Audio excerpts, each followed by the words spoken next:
My friends, the document was not written by bloggers, nor leaked by anonymous internet opponents. It's on the desk of the Financial Times, the mandatory morning reading for every Wall Street shark, every Pentagon general, and every diplomat from the US State Department. And the headline isn't political gossip, it's the acknowledgement of an unprecedented diplomatic collapse in the modern history of the Americas. Donald Trump's administration is seriously and deliberately considering imposing new sanctions against a Brazilian Supreme Court justice. Who is he? Who is he? Who is he? Alexandre de Moraes is his name. Don't be fooled by the sanitized narrative. The clash between the White House and Brazil's Federal Supreme Court is not an ego battle between two media figures, as many try to portray. This is a test of strategy.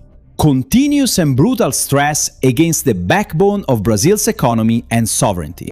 Our country is being dragged into a dangerous level of geopolitical isolation.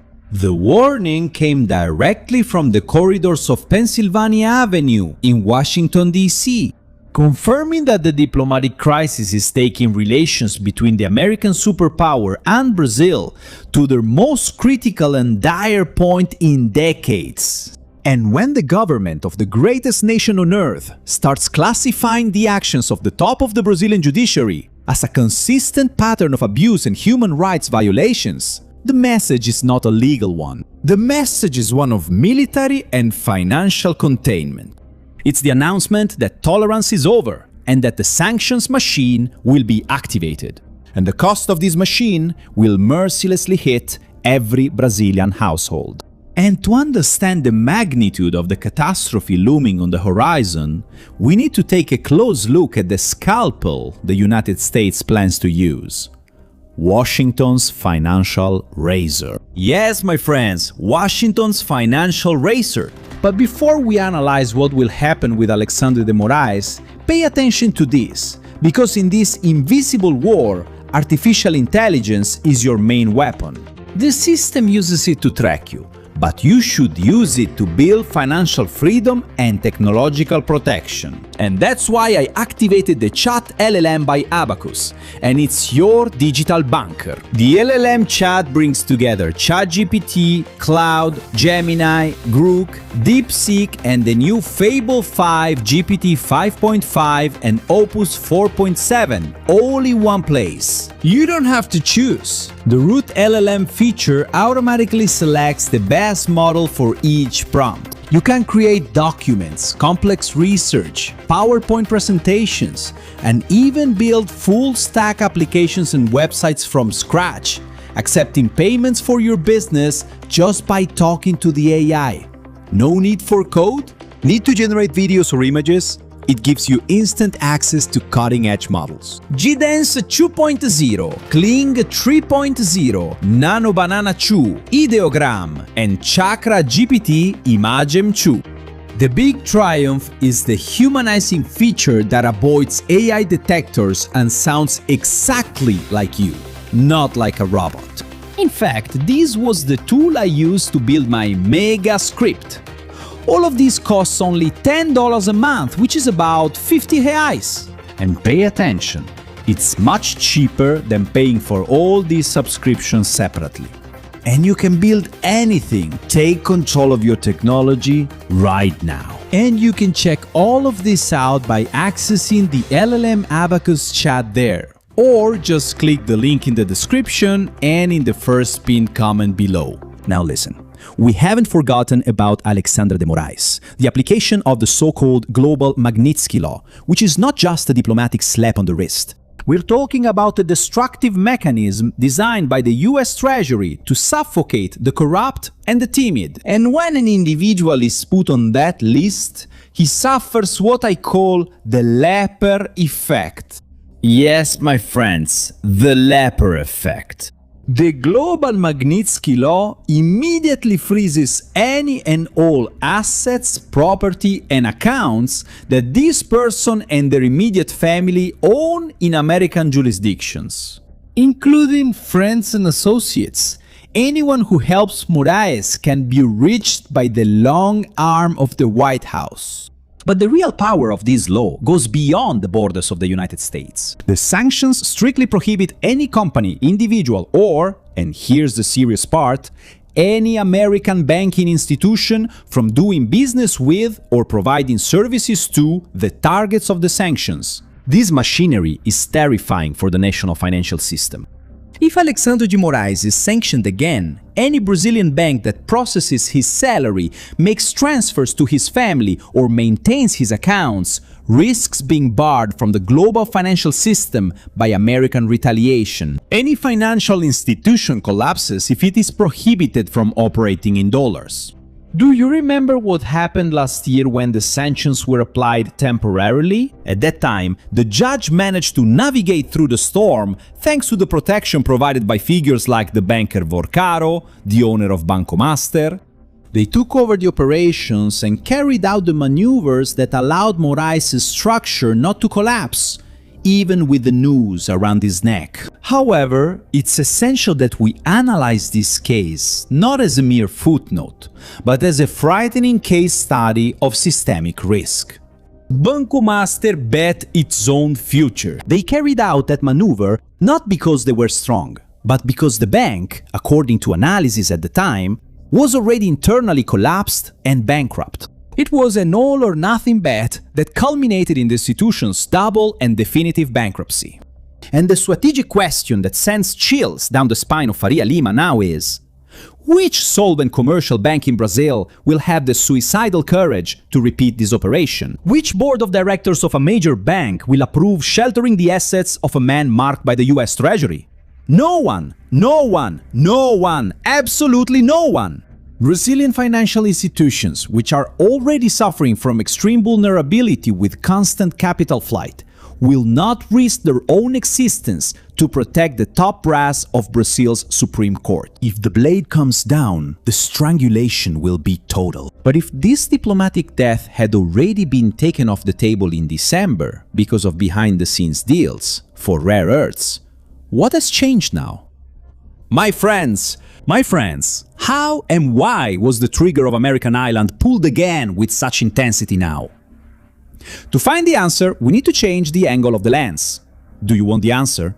Do you want to know? Well, we left the carpeted halls of the Pentagon and went down to the gritty world of investigative crime reporting, over there in the state of Maranhão.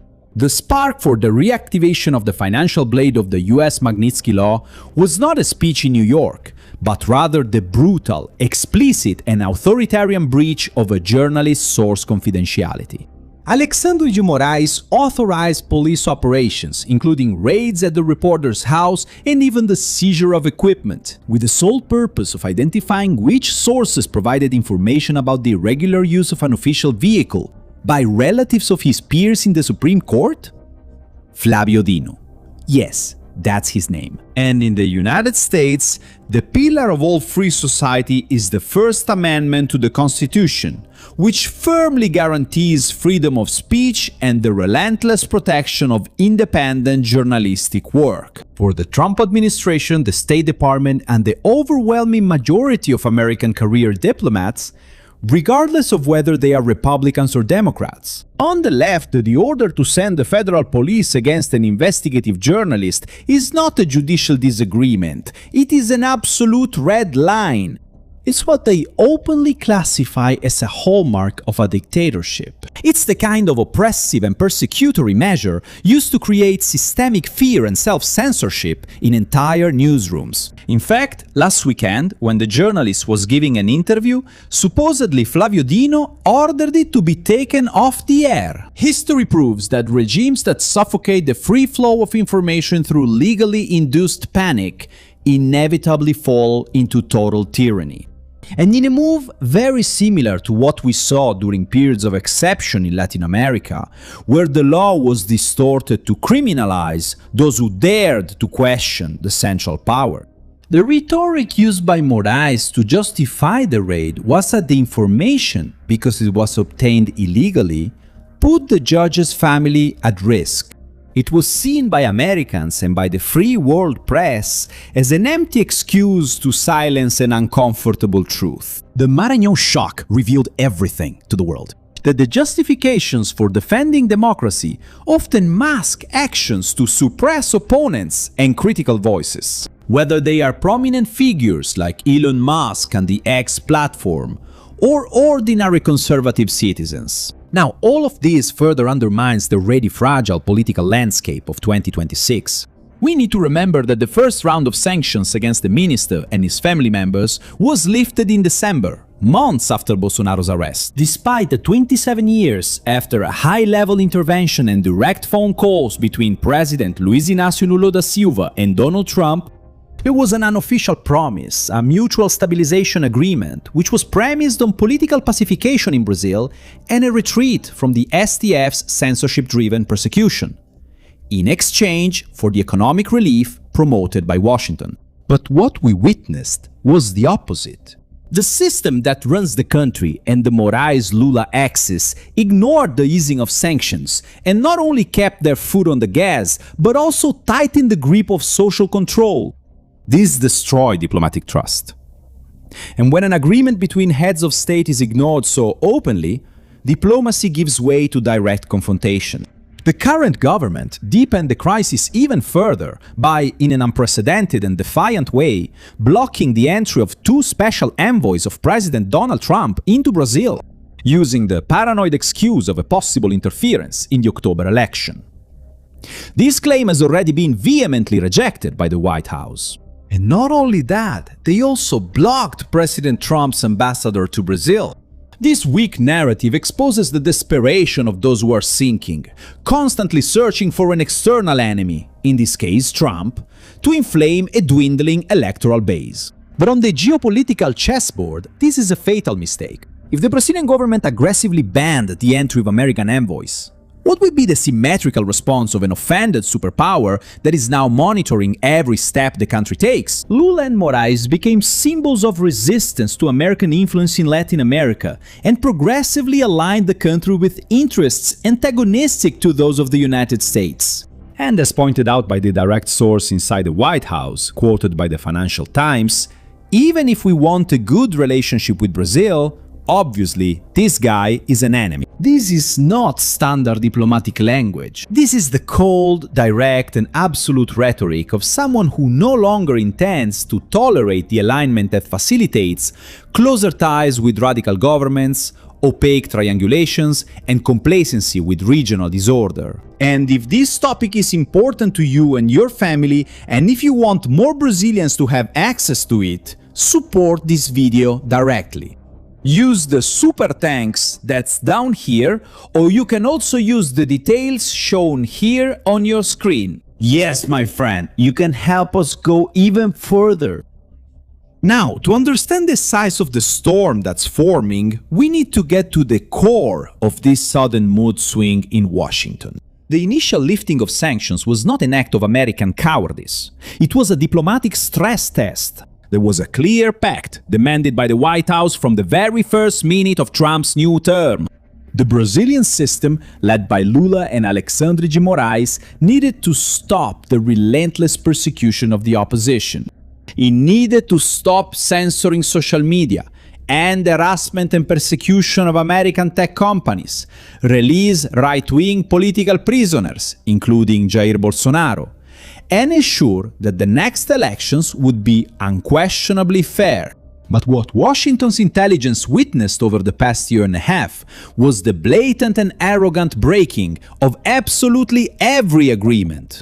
Lula and Moraes confused temporary diplomatic relief with a free pass to act with impunity, feeling untouchable after the temporary suspension of financial pressure. They didn't back down an inch. They kept doubling down against the opposition and its critics. The repression did not decrease. It went right to the core of the nation. And then comes the game-changing move.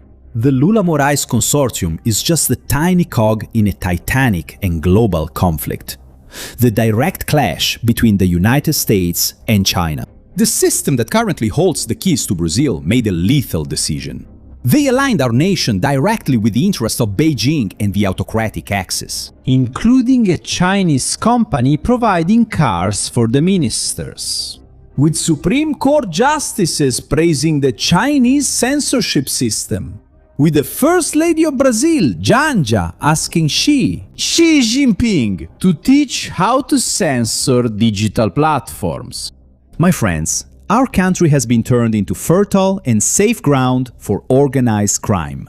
Serving as a logistical support base for Latin cartels and operating as a money laundering hub for terrorist groups from the Middle East. This took shape in the port fraud scheme. Chinese products, heavily sanctioned by the United States, are being routed through Brazil and funneled into the US economy under the guise of domestic cargo. The White House is not operating on assumptions. The release of official documents from the American investigation has already laid this betrayal bare. The Planalto Palace has thrown open the doors to the military ideological influence of Cuba, Russia, and the Sao Paulo Forum. Lula and Moraes have become the hostile barrier that categorically refuses to position Brazil alongside the Americas and the West. And then comes the brutal impact that dictates geopolitics. If you decide, purely out of ideology, to act as the main thorn in the side of the greatest economic and military power on planet Earth, you need to have an unbreakable steel backbone to withstand what comes next. And Brazil, fractured and in debt, is about to find out that it doesn't have that strength. Because Trump's reaction has already started to hurt financially. As retaliation and as a maximum pressure tool, the White House has just imposed aggressive 25% trade tariffs on dozens of products imported from Brazil. In recent moves to push even harder, the rate was raised dramatically to an absurd 37.5%. Was it already difficult? It got worse. These tariffs doesn't just affect the giants of commodity exports. It destroys the entire production chain that supports Brazil. The 37.5% tax on Brazilian steel makes everything more expensive, from the production of basic construction materials to agricultural machinery and vehicles. This surcharge also makes all the technology the country relies on more expensive. This reduces Brazil's exports and forces factories to slow down, creating a chain reaction of unemployment and forcing Brazilian companies to operate at a loss. All of this affects the national banking system, which is already on life support. The country is experiencing record high levels of debt. At the same time, we are witnessing an almost continuous daily outflow of foreign capital heading to safe havens outside Brazil. We're talking about a scenario where the managers of the world's largest investment funds, the giants of Wall Street, read harsh articles like the one in the Financial Times. In the morning, they hit their keyboards and in seconds liquidate millions in shares of state-owned companies and withdraw billions from the Sao Paulo Stock Exchange.